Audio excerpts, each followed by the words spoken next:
Okay, hi everyone and welcome to the Gigabit Community Call. I'm really excited to have participation from several guests on screen with us today who we'll introduce in a minute. But we're also excited to have those of you watching and participating with us live in the Etherpad. And if you're watching as the archive, after the fact, that's really awesome as well. We're excited to have you. If you know folks that are trying to tune into our landing page live at learning.mozilla.org/community/community call, and they don't see the live stream, please tell them to refresh the page and then they'll see us. So my name is Christina Gore and I help manage these community calls each month along with several other communications that come from the Mozilla Learning team, like the newsletter, Twitter, and Discourse forum. So I want to remind those of you watching that if you want to tweet at us live today during the call or any time in the future, please tag us using our new handle @MozLearn. And a few other housekeeping items before I turn it over to Lindsay, our amazing Gigabit guru. For those of you using the Etherpad, or if you're new to the Etherpad, the instructions on how to use it are in line 10. Most importantly, please select a color and add your name in the upper right-hand corner so that we know who you are. And the lower left-hand, the lower right-hand box is a chat, so you can ask questions there, and you can also put notes and questions on the bigger window on the left-hand side. And of course, add your name to the roll call so that we know who you are and where you're from. And if we can contact you on Twitter, that'd be awesome too. So please participate, ask questions, add your thoughts and other resources as they're related to Gigabit. We're really excited about your participation. So Lindsay, I'm going to turn it over to you to introduce yourself and our guests and to lead the Gigabit discussion. Thanks so much, Christina. It's wonderful to have you all here. We're very, very excited. So what in the world is a gigabit network and why are we here? So gigabit networks are high-speed, low-latency networks that offer internet speeds up to 250 times traditional internet speeds in some places, which is pretty crazy to think about the possibilities of that. I would be remiss if I didn't mention that my hometown of Chattanooga, Tennessee was the first gigabit city in the United States, but now more and more cities across the world are benefiting from these networks. So we're going to talk today about how these super fast networks can be used for more than just Netflix binging. We're going to talk about how they can be used to impact learning in a community. Mozilla, as a lot of us here know, exists to protect and promote the open web as a global public resource, open, accessible, and built by all of us. And these gigabit networks represent, I think, the future of the web, and so it's really important to make sure more people, especially students and educators, have a voice in helping shape that future. So that's why Gigabit Hives exist. Gigabit Hives in Chattanooga, Tennessee, Kansas City, and now Austin connect leaders to help make sure that the reality of these networks live up to their promise. Because again, it's about more than just watching simultaneous cat videos on YouTube, although admittedly that's important. It's also about how these networks can make learning more immediate, equitable, and engaging by enabling technologies like virtual reality and 4K streaming. You've probably heard a lot about these trendy technologies, but today we want to talk about how these technologies are enabled or made better by gigabit speeds, how they're actually being put to use in learning spaces right now, and how you can get involved with these projects in order to help shape the future of the web. So thank you to our awesome project leaders who are here today to talk about the work they're doing. So we have Caleb Bagby from Red Bank High School here in Chattanooga, who's working with 4K and VR in his classroom, and Rebecca Dove and Quest Taylor of Pennez in Kansas City. All of these folks have been funded by our Mozilla Gigabit Community Funds to explore these technologies in learning spaces. And we also have our very own in-house VR plus learning expert, Chad Sansing, who's going to talk to us about virtual reality and how gigabit networks can really improve this technology. So Caleb, you have done incredible work bringing virtual reality and 4K streaming to make what you're already doing in your classroom and with your robotics club even more exciting and engaging. Can you tell us about your initial work with the Chattanooga Teacherpreneur program? What's a Teacherpreneur and how did it help you bring these technologies into your classroom? Last year, about this time, we started with the Teacherpreneur program, which is a program started by the Public Education Foundation to enable teachers to really hash out ideas that they had to make that idea come to life in their classroom and to scale it to where it could be expandable to other communities, other schools, even other cities around the world. So my project with that was to bring 360-degree video recording to my classroom. So what we did was we got an array of GoPro cameras and started with some video stitch software to really record a 360-degree video so that we could use Oculus Rift and the Google Cardboard in order to have virtual field trips in our classroom. So as funding for field trips and policy requires us more and more of teachers, it's more and more evident that we need solutions for teachers to have a different way of getting students experiential learning for their classrooms. So my thought was to use our VR capabilities here in Chattanooga to stream 360-degree video to classrooms anywhere in the city. So we started with recording just around the school. We did virtual field trips of our school building to make it accessible to incoming freshmen, to get them more acquainted with our school. But we've also started to reach out to partners in the community so that we could essentially bring the schools to them, but virtually. So I think that's where we started from, and now we wanted to do a little bit more. So one of the big pushes in my field right now, I'm an engineering and robotics teacher, is to bring workplace learning into the classroom. So those real skills that students really need to know before they graduate high school, or it would be very beneficial for them to know before they graduate high school. So workplaces like NASA and TVA and EPB, what skills do my students need to know that they use on a day-to-day basis that we may not be teaching here? So it started off as an idea of mentorship, but using the capabilities of VR 360-degree camera streams in order to literally bring the students into the workplace, but from the school building. So I plan to use the ORI camera. It's a video stitch specific camera that'll stream in 4K live streaming, 360-degree live streaming, and some HoloLens headsets for my classroom. So using this, we plan to make a VR bridge in order to actually bridge that gap between the workplace and the classroom.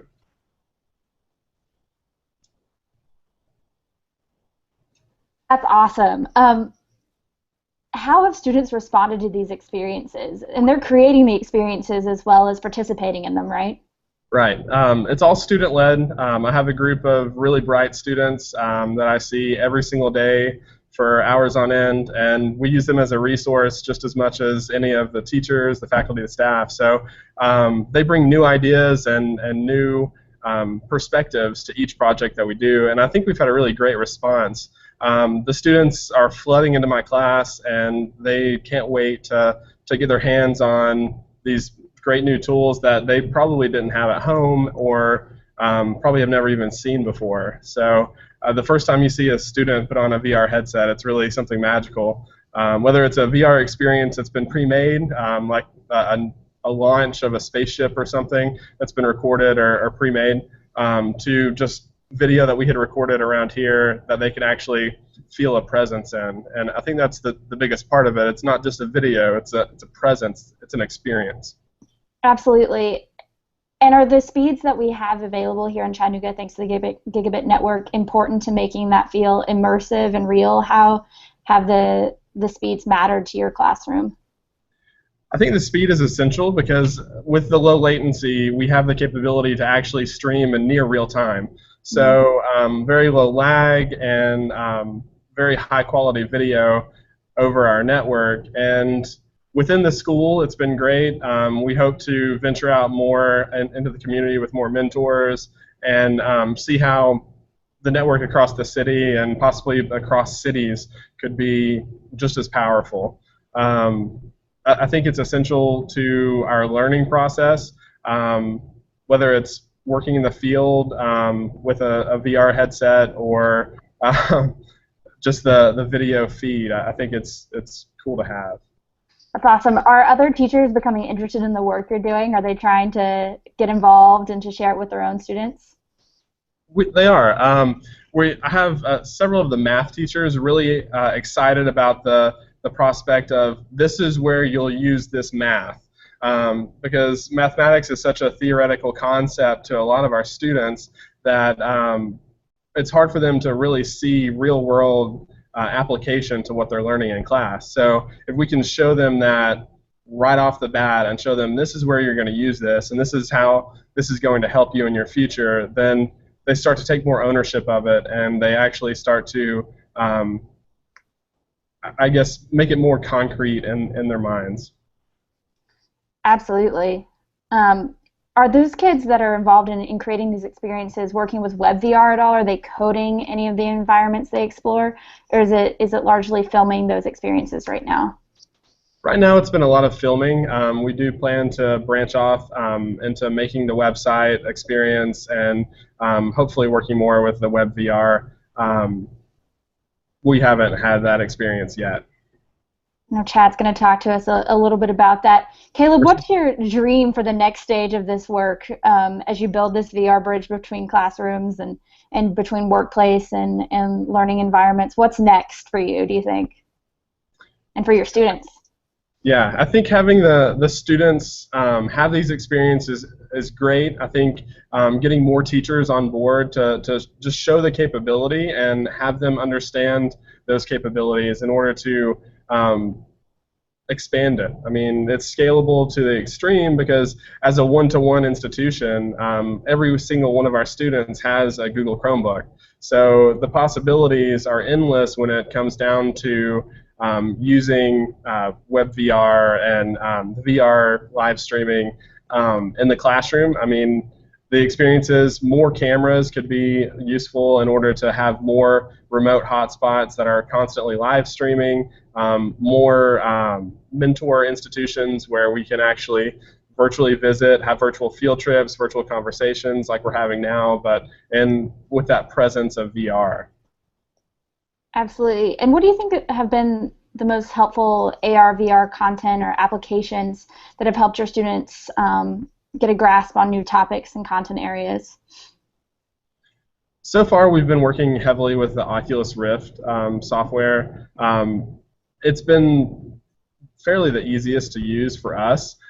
We've also played a little bit with the Leap Motion control systems to control our robots and to actually have that presence within the classroom using the VR headset and also using that control to control physical objects. So it's been an exciting experience, and we've really enjoyed the Oculus, but we're excited about being on the development team for the Microsoft HoloLens.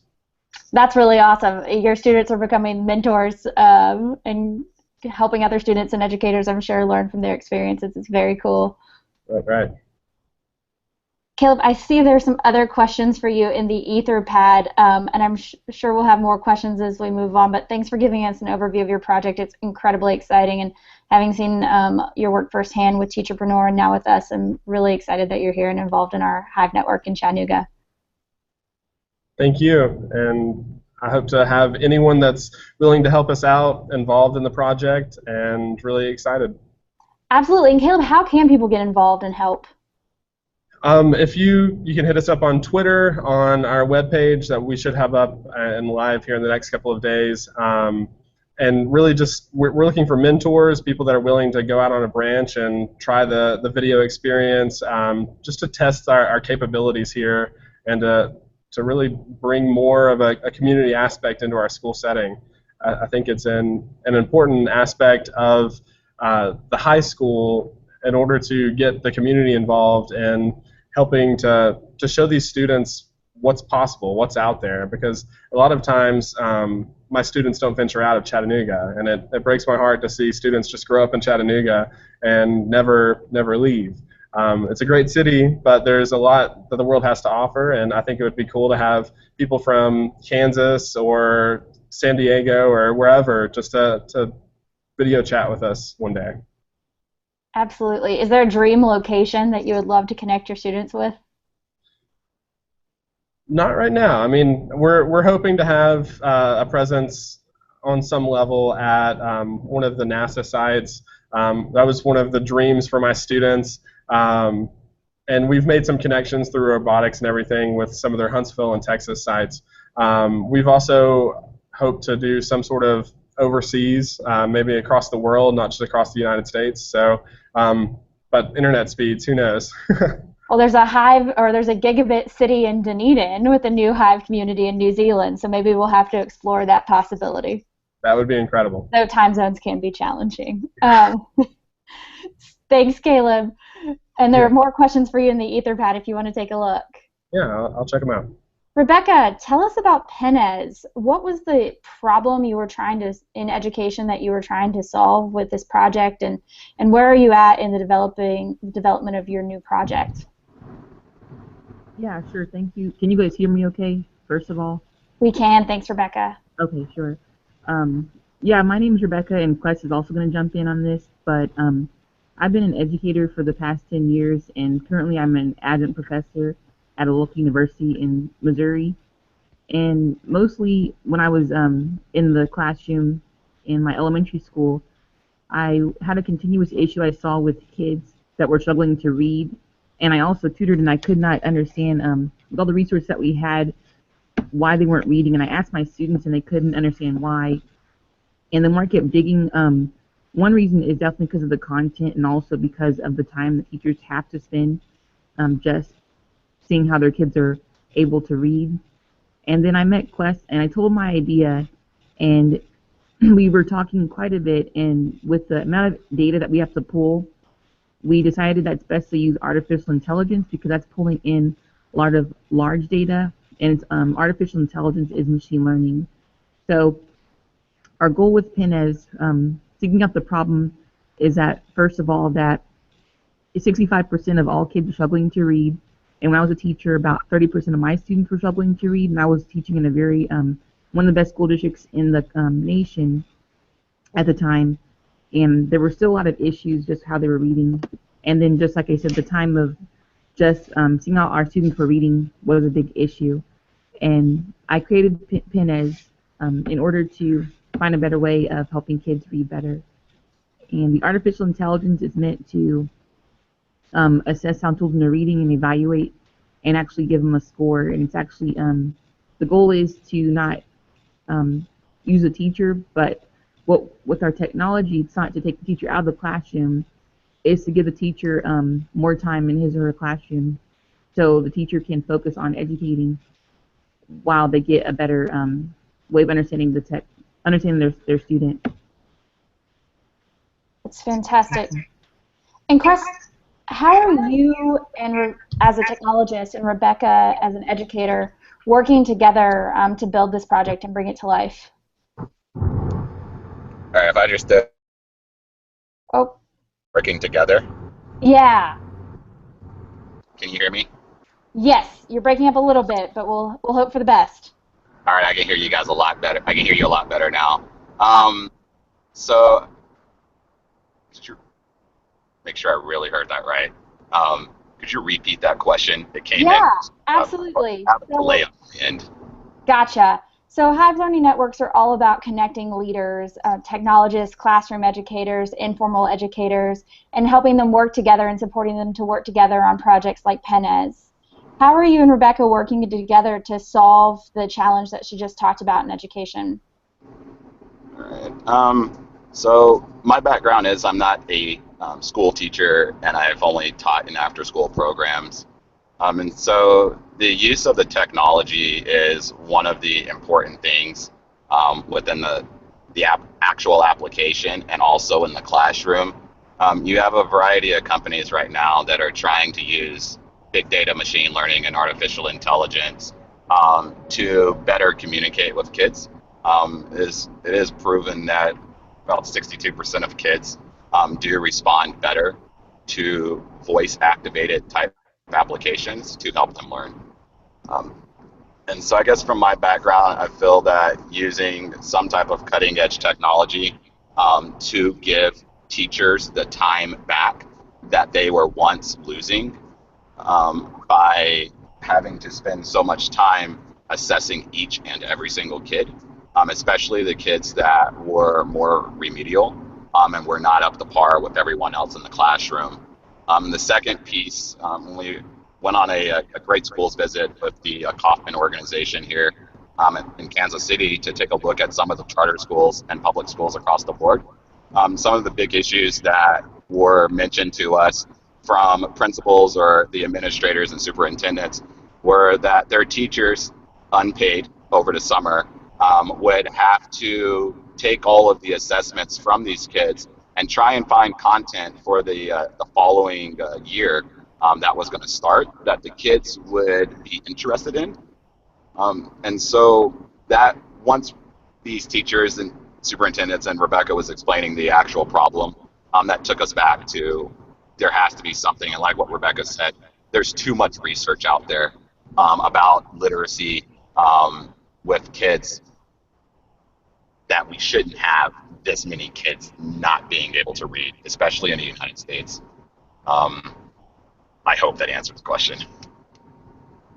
Thanks, Quest. And Rebecca, why are the gigabit speeds important here? As you're imagining a future classroom where every student's using Pennez, this tool you're building, artificial intelligence tool you're building to help them read and understand, why are gigabit speeds so important to that future vision of the classroom? No, absolutely. The reason why gigabit is so important is really because of the real-time feedback. I've seen other applications when I was a teacher where the student had to type it in and it had to wait for a response. That's very crucial because we want to really cut down the time of how much a child's actually doing. And then, of course, the high speed. Since we're pulling in artificial intelligence, that requires a lot of data to pull from other systems to match what kids are actually doing. And so that high speed is very crucial. And so I have spoken to other principals where they say, well, we don't have high-speed networks. And that's a very big issue there, but one that we want to solve as well.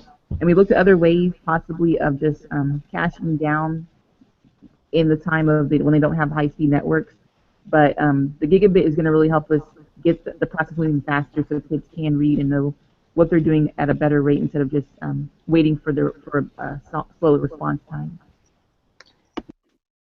Absolutely. And Rebecca, how are you making sure that the tool you're building can really understand the kids and respond to them in a real way, and thanks to that real-time feedback? Can you repeat that again? Yeah, there's a question in the Etherpad that's asking, what are you doing to help ensure that the technology you're developing can understand and respond to students, i.e. that it's responsive to your end user? You want me to answer? I'll just go in and jump in. I'm mostly, the way that I'm doing that is mostly just utilizing the best practices and informing my programmers that they have to make sure that it's really about the content so students can identify with it better. And also the process has to be very easy for the child to better understand and make it where it's also independent. So that's why the technology is so important to help a child in order to make that improvement. And I was going to say to springboard off, I guess to answer that question without going into too much detail, we're building our own child's database to understand children's voices. So to make sure that the software can understand multiple types of dialects, accents, and languages across the board. And right now there really is not a database of children's voices in spoken or unspoken word, either in text or actual voices similar to our adult voices inside of Siri or Google Voice. So to be able to properly understand it, we, as part of Pennez, we have to try and build our own massive database of different types of children's voices. A lot of hours. So what we need. It's a big initiative, and we're excited to be involved. Rebecca, how can folks get involved with Pennez and learn more? Well, our application for the pilot is called Read to Think. It's spelled READ, number 2, and the word think at the end. And that currently is not live yet, so we're going to update it on Twitter. But if you go to our main website, it's pennez.com. If people are interested, I'm currently looking for bloggers to talk about the current trends in education. So, for example, current news about content of books, current news about better ways to help teachers understand content and technology, and then also to really put a platform for the creators, because with our Background noise. once we get our application more robust, our outside of the children's voices is gathering actual content and information from people in the community, such as authors and writers and illustrators, to make it more genuine for the actual community in itself. Sorry. Absolutely. Okay, we have noted those needs. And Rebecca, if there's any other way that folks can get involved and help and learn more about your project, please add it to the Etherpad. Thank you guys so much. It's awesome to hear about the work you're doing. Chad, tell us about how gigabit speeds can help make virtual reality more immersive and engaging in learning spaces, and some tools that we can use to get started with VR. Sure, I'll take a shot. I think, as Caleb said earlier, it's really about the high-speed internet and the low latency, so that as you're moving around a virtual environment, you don't feel like it's clipped or stuttering, right? You don't feel like you are moving faster than the room or the space around you. Things are aligned, and it creates that immersion because everything is kind of behaving physically as you would expect it would, whether it's in a realistic way or if you're in I don't know, like some kind of gaming virtual reality environment. The rules of the game are remaining constant. Things work the way they're supposed to work. And to really have highly detailed environments like that and to deliver them over the web with fidelity and low latency so they are that immersive, you have to have a great amount of speed, and just the latency can't kill the experience, or else it won't be believable. People will want to come out of it, they won't stay in. So that's how gigabit speeds, gigabit bandwidth can help VR. I have a couple of little things to share. I won't take up too much time, but I'm going to go ahead and screen share and just show people a few things that are out there that you can use to start making VR environments on your own pretty simply. So let's grab A-frame first. So I think shared right now is the first website I have at line 125 that I've listed. This is A-frame. A-frame is from the Mozilla Corporation, and it is it's kind of library for building web pages that let you put together your own VR environments. So if you have a background image that has like a 2-to-1 ratio, I think, which you can find in Flickr, you can search for the 2-to-1 ratio pool. You can put a 2-to-1 ratio as the background of the page, and then immediately with the A-frame library, that page will be explorable. Even with just a mouse, you can kind of spin through it, and I'll show an example of that. But what A-frame also does is it sets up a way for you to really quickly and easily define shapes in that environment. So you could code in things that aren't in the picture for people to go and to see, and as you get kind of more and more experience with the language to interact with.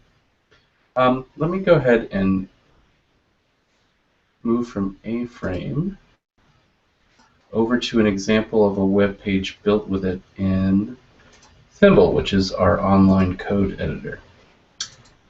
So this page right here, which is in the Etherpad at line 129, is called My First VR Site. It's an activity on Thimble. And it doesn't look like much right now because in the code, the part that makes the VR work is commented out. It's kind of blocked right now so that you can remix the page and get a feel for it without being overwhelmed by it. But if you were to hit the green remix button on this page, it'll take you right inside the code. And this is Thimble. This is the code editor. This is what it looks like. You can see on the left there's a file tree, so you know which file you're working on. In the middle there's the code that you can manipulate. You type right in the box. That was nonsense and doesn't really help things, so I'm going to delete that. And then there's a preview pane over on the right that lets you see what you're building. So you can see if I just drag my mouse in this environment, I can start spinning around inside of it and go around 360 degrees. And this is just because I put a background image into the page and tied it in with the A-frame library. Just to show you the code again, let's see, grab that, bring it back over here. So in HTML, you use tags. You use these things like body and header to give structure to a page, to tell both the web page itself and the browser how things are put together and what goes where. So there are some tags like this H1 tag, which just stands for heading level 1. It's like a title. If you put the H1 tag around something, it makes the words big and bold. All right. And if we go down, you can see it's a relatively simple tag. It's relatively short. So if we go down here, you can see in this part of the page called A Scene, this is where A-frame's magic kind of happens. And it looks like a lot because it is more. It's, you know, it's 1, 2, probably around 10 lines of code instead of just 2 or 3 for a title. But what's going on here is not too complex, I think, for beginners. It is essentially the same thing line by line, but with different shapes. So, for example, in this line of code at line 40, it starts with a tag called A cube. All of the shapes in A-frame start with the A prefix, A dash, I should say, and it ends with /A cube, so the web page knows where the cube ends. Inside of that tag, you give the cube a position, and the position here says -2, 0, 1. These are like X, Y, and Z coordinates. This is, you know, how far to the left or right, how much above the ground or below the ground is it. For the Y and for the Z, is it ahead of you or behind you? So for students who played Minecraft, this stuff is kind of old hat at this point. It's just very basic 3D geometry. And then you can give your shape a height, a width, a depth, just the 3 dimensions, and you get to a cube like this. Let's see if I can bring it into focus here. I'm spatially challenged a little bit. There it is, right in the middle there. So this cube, this kind of dark green black cube here on the path in the VR environment, it was made with just that one line of code and by connecting the web page to the A-frame library. So as students begin to explore VR environments that are enabled by gigabit connections, they can also start building them and kind of trading them with one another, and they can use things like A-frame to take maybe environments that they know very well and add new elements. Or what if they wanted to design a new building? They could do it in A-frame, put it into a remixable web page in Thimble, and then share that design and let people kind of see it and look at it and explore and walk around it, so to speak, right through the web as a vehicle for delivering VR. I have other kind of wacky ideas about VR and curriculum, and if you are interested in talking about them or working on any of them together, that would be awesome. Let me grab the shot. Here it is. So I think the last link that's shared there, Gigabit VR, putting the world into our kids' hands, is just kind of like a dream big blog post about the possibilities for VR curriculum. And you can check that out at your own convenience, and reach me through the MozLearn Twitter handle or Chad Sansing, all lowercase, Twitter handle, and I'd be happy to talk shop with you.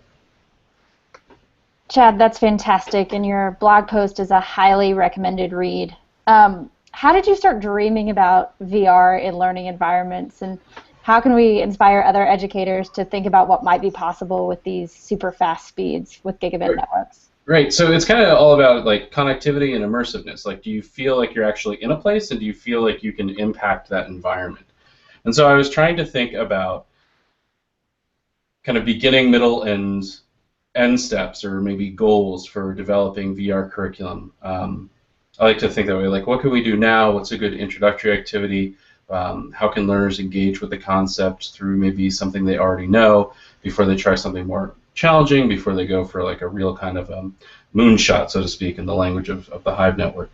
So like really basic ideas are like, you know, can you go in with A-frame VR and just learn how to make some shapes and learn about lighting and camera angles and 3D geometry, things that can help you both in the real world with kind of like film and television production, but also in other classes and projects as you kind of logically think through how things fit together in 3 dimensions. Using AutoCAD designs, I mean, AutoCAD has been around in schools for a long time, moving it into VR and allowing students to try to develop things they can manipulate and serve up to each other and share through the web. Seems like a really great open application of AutoCAD. I think there's a big opportunity to think about, not necessarily like it's a big lift to say let's go into A-Frame, let's go into WebVR and recreate Minecraft, but it's probably not so big a lift to invite kids to kind of recreate other online environments they know and love, so that they can kind of share their own creative and artistic remixes of them as kind of artistic expression, creative expression, humorous expression, satire. You could see creating environments as kind of a leveling up of maybe a political cartoon or a piece of criticism. Like, I'm going to make this place, and I'm going to put my criticisms inside. I'm going to annotate it with VR elements, not just with words. After that, I start thinking about, what are the next steps? Like, I'm kind of waiting for somebody to take one of those block programming languages that fit together like Legos, like Scratch. I'd love for one to exist for the web. What if you put those in a VR environment and you actually build programs by feeling like you're building them? Thinking about, urban planning projects, walk around your city in VR and, see what happens if you start moving around the traffic lights, things like that. And as you get further and further out, is it possible to create an experience where you are kind of like in real time inside a rendered cell that a scientist is looking at and researching in real time, and are you making observations along with them? Awesome. It's a lot of potential future Mozilla Gigabit Community Fund projects for all y'all out there. Good ideas. Chad, you have a lot of questions in the Etherpad. Lots of I can start tackling them. Do you want to do that verbally, or would you like to do it in the Etherpad? If there's any that you want to call out that are especially good for vocalizing, I will. Some of them, I think I can just kind of type a couple things and I think it's particularly interesting, this idea about using it as VR as a story builder, story building tool for historical locations and personal locations. I like the idea of using these gigabit technologies across content areas so that you're not just using them in robotics class, but maybe in history class as well. Yeah, exactly. That's right in line with like an urban planning project, like taking places that are local or places that you'd like to visit and you can't, and having a chance to interact with them immersively as part of the potential. Thank you for blowing our minds, Chad. That's fantastic, and I'll leave you to answer the other questions in the Etherpad. I'm by no means an expert, so you can quickly learn to be as dangerous as I am with this stuff. So we have a little bit of time for a group discussion. There's a place to add your questions, everyone who's watching on line 152 of our Etherpad. We talk a lot about the promise of these technologies, but the reality is that implementing them in learning spaces can often be really hard. You have to make sure the connection's there and everyone's on board and you have all the tools that you need. Caleb, can you talk a little bit about the challenges you faced in implementing your Teacherpreneur project and now your Mozilla Gigabit Community Fund project, and perhaps how you've worked to overcome some of those challenges? I think a lot of the challenge was just getting the hardware and learning the new environments and really disseminating that to the kids to have them then learn how to use the hardware. Most of them had used some sort of camera before, but none of them had attempted to make it and stitch it into a full 360-degree video. Using the video stitch tools, it does make it easier because it has templates and things like that, but just organization and keeping all of the files, because some of these file sizes are gigantic, which I expected, but not on the scale that I had previously thought. Some of the 8K files that we were using with the GoPros actually ventured on the 10, 20 gigabyte scale per couple of minutes. So I mean, it was getting to be quite cumbersome. So organizing that and making sure that we didn't overload any one of our hard drives or anything like that, and making sure that the students knew the limitations of the hardware and of the output hardware that we could use. Because when you're dealing with that big of a file, even running it on a normal screen can create some lag, and we were trying to decide whether it was lag from the computer itself or whether it was lag from the internet. We couldn't really tell. So just coming up with, I guess, measurement tools for that sort of thing, and being able to sense whether or not it was the hardware itself or whether it was the internet. So I don't think we've had any issues with people getting on board. I think every administrator, every teacher that's heard of the project is like, wow, how can I help? So it's been really great to see a community come together. Yeah. That's awesome. That's awesome. Rebecca, what sort of challenges do you anticipate implementing Pennez in the classroom?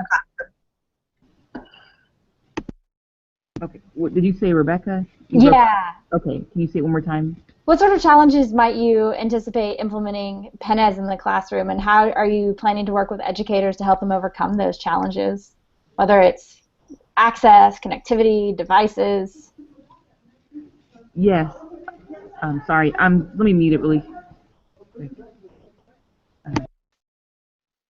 Uh-oh. We might have lost Rebecca. No, I'm at a Okay. public place. So the biggest challenge you said? Yeah, what challenges do you anticipate? Well, the ones we anticipate mostly is the data working with the high-speed networks. As Quest said, we are definitely looking to gather a database of children's languages and voices, and that's really where we're looking to measure how effective that can be, and also measuring kids from different cultures. That's our main target. Fantastic.